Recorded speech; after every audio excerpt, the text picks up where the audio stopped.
5 আগস্টের পরে বাংলাদেশের রাজনীতিতে অন্তর্দ্বন্দ্ব, অন্তঃকন্দলের কারণে এতগুলো মানুষ তারা জীবন দিলেন, মারা গেলেন।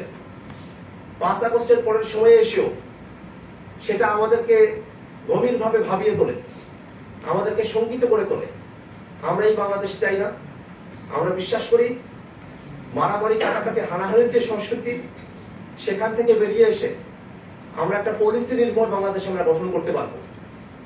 সেই পলিসি নির্ভর বাংলাদেশে আমাদের হেলথ পলিসি কিরকম হবে, আমাদের শিক্ষানীতি কিরকম হবে, আমাদের কৃষি নীতি কিরকম হবে, প্রত্যেকটা জায়গায় ভারসাম্যপূর্ণ ব্যালেন্সড নীতি প্রণয়নের মধ্য দিয়ে বাংলাদেশ থেকে আমরা সামনের দিকে এগিয়ে নিয়ে যাব।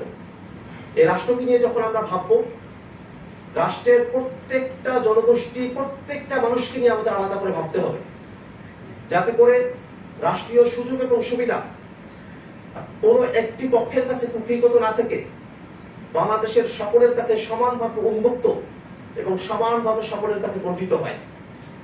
সেরকম একটা বাংলাদেশের জন্যই এই দেশের কৃষকদেরকে নিয়ে ভাবা, কৃষকদের সমস্যাগুলোকে আইডেন্টিফাই করা এবং সেই সমস্যাগুলো সমাধানের জন্য কার্যকর উদ্যোগ গ্রহণ করা এবং বাংলাদেশের কৃষিকে বাঁচিয়ে রাখার মধ্য দিয়ে বাংলাদেশের স্বাধীনতা, সার্বভৌমত্বকে বাঁচিয়ে রাখার অগ্রযাত্রায় জাতীয় নাগরিক পার্টি এনসিপি আমরা সর্বাধিক ভূমিকা রাখার প্রত্যয় ব্যক্ত করি।